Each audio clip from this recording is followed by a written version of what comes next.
سلام. حتما تا حالا اسم VR به گوشتون خورده یا واقعیت مجازی، یا اگه به گوشتون هم نخورده حتما آدمایی دیدین که از یه سری هدست ها روی سرشون استفاده میکنن. توی ایران هم الان خیلی زیاد شده.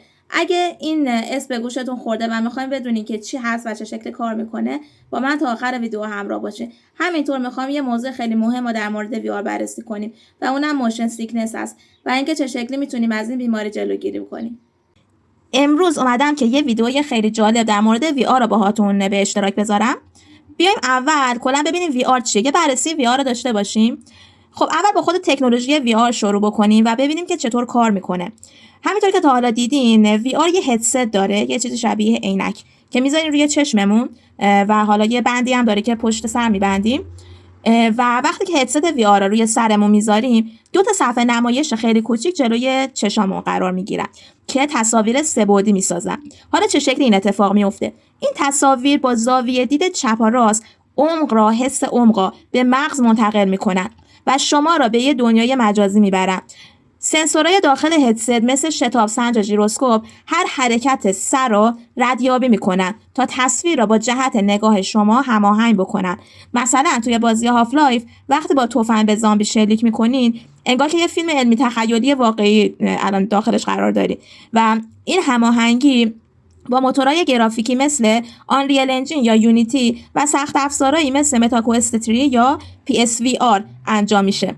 حتی بعضی هدست‌ها با کنترلرهای دستی که دارن حرکت دستا رو هم دنبال میکنن تا تجربه کاملتری واسه شما بسازن. منظورم از کنترلرهای دستی همون جویستیکایی هست که همراه با VR دستشون میگیرن و حرکت میدن و میتونین مثلا به عنوان اسلحه از اون جویستیکا استفاده بکنید. توی دستتون یه جویستیکه اما توی بازی شما یه اسلحه میبینید. اما این سیستم پیچیده گاهی مواقع با مغز ما به مشکل میخوره، چون مغز ما به این سطح از فریبکاری عادت نداره. یعنی چی فریبکاری؟ یعنی اینکه شما نشستین روی مبلتون اما دارین تصور میکنین که توی یه محیط دیگه ای هستین و این مغز نمیتونه اینا متوجه بشه. بریم حالا با دقت بیشتری بررسی کنیم که چرا VR حال بعضی از آدما، البته اکثر آدما رو میشه گفت، بد میکنه و باعث حال تهوع و یا کلا مشکلات معده و از این قبیل مشکلات میشه. بریم سراغ عملکرد مغز. مغز و سیستم تعادل بدنمون که نقش اصلی رو توی این ماجرا دارن، بدن ما یه سیستم طبیعی برای حفظ تعادل داره که با همکاری گوش داخلی، چشمامون و حس لامسمون داره کار میکنه.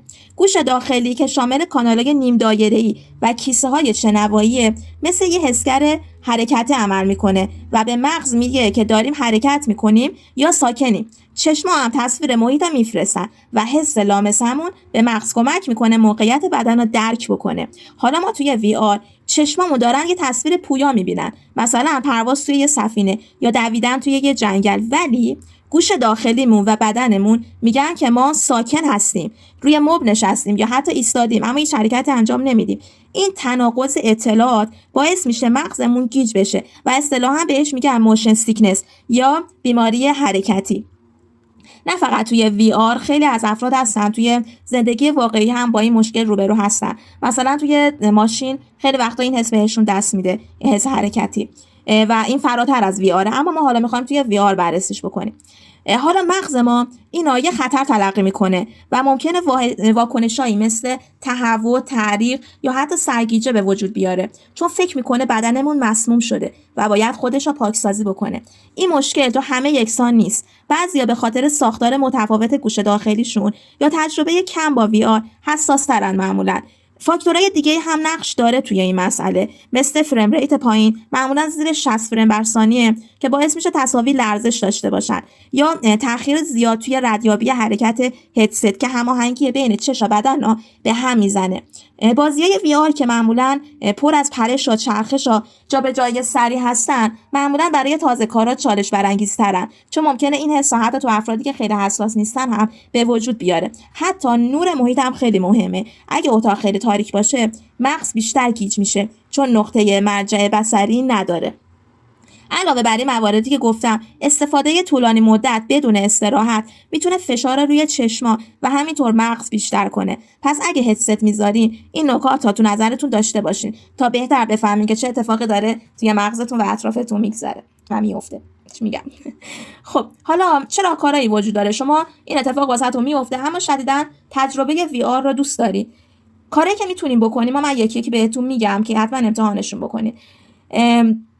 حالا که مشکل فهمیدیم دقیقاً چیه، راه حل‌های عملیشو بررسی بکنیم تا بتونیم از VR بدون دردسر لذت ببریم. راهکار اولی که دارم اینه که بازیای انتخاب بکنید، مخصوصا اون اول کار که حرکتی کمتری دارن. مثلا بازیایی که فقط دستا رو درگیر میکنه و ریتم محور هستن خیلی بهتر از بازیایی هستن که پر از جابجایی و چرخشن.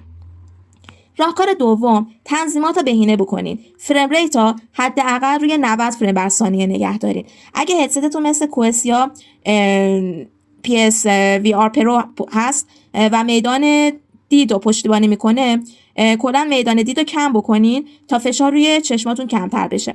تاخیر ردیابی رو هم چک بکنید. اگه بالاست کابلا یا اتصال وای فای یا حتما بررسی بکنید. البته هدست‌های کوئس تا اونجایی که میدونم توی ایران واقعا دردسر داره کار کردن باهاشون. من کوئس 2 رو که خودم تست کردم خب نیاز به هک داشت، چون خب نمیتونستیم توی ایران واقعا بازیاشو نصب بکنیم و خیلی مشکل باهاش خوردم و مجبور شدیم هکش بکنیم تا بتونیم بازی نصب بکنیم روش. حالا کوئس 3 رو نمیدونم، من تجربه نداشتم تا حالا. اونا باید بیشتر تحقیق بکنین اگه میخواین استفاده بکنین ازش، که خب طبیعتا قیمتای بالایی هم دارن. اما خب PS اینطوری نیست دیگه. PS هم قیمتش بالاست اما فکر کنم بهتر باشه، نمیدونم، اون تجربه شخصا نداشتم. بریم سراغ راهکار سوم، اینه که به تدریج به VR عادت بکنید. یه دفعه نشینین نیم ساعت باهاش بازی بکنید. روز اول مثلا 10-15 دقیقه بازی بکنید، بعد کم کم به 30 دقیقه برسونید و کلا مدت زمان استفاده از هدست ها رو زیاد نکنید، چون علاوه بر حالا این احساساتی که گفتم، هدست سنگینن. حداقل توی زمان فعلی هدست ها واقعا حجم خیلی سنگین روی چشم سر میارن، گردن اذیت میکنن یا اونقدر راحت نیستن دور چشم روی گوش، واقعا اذیت میشه آدم و سعی کنید کم استفاده بکنید ازشون. طبیعتا متفاوت از بازیایی که میشینین 3-4 ساعت پشت سر هم بازی میکنین. اگه حس گیجی داشتین، حستو در بیارین، چند قدم راه برین، یه لیوان آب بخورین، هیدرات موندن خیلی کمک میکنه. اگه تهوع شدید داشتین، حداقل 2-3 ساعت استراحت بکنید و دوباره امتحان کنید.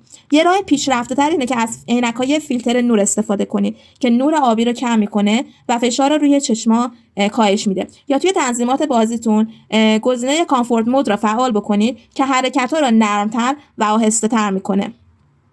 نور محیط خیلی مهمه. اتاق نه خیلی تاریک کنید که مغز نقطه مرجع نداشته باشه، نه خیلی روشن که چشم اذیت بشه. یه نور ملایم کافیه. قبل از بازی خیلی شکمتون رو پر نکنید. هضم غذا معمولا با گیجی ترکیب بدی میسازه.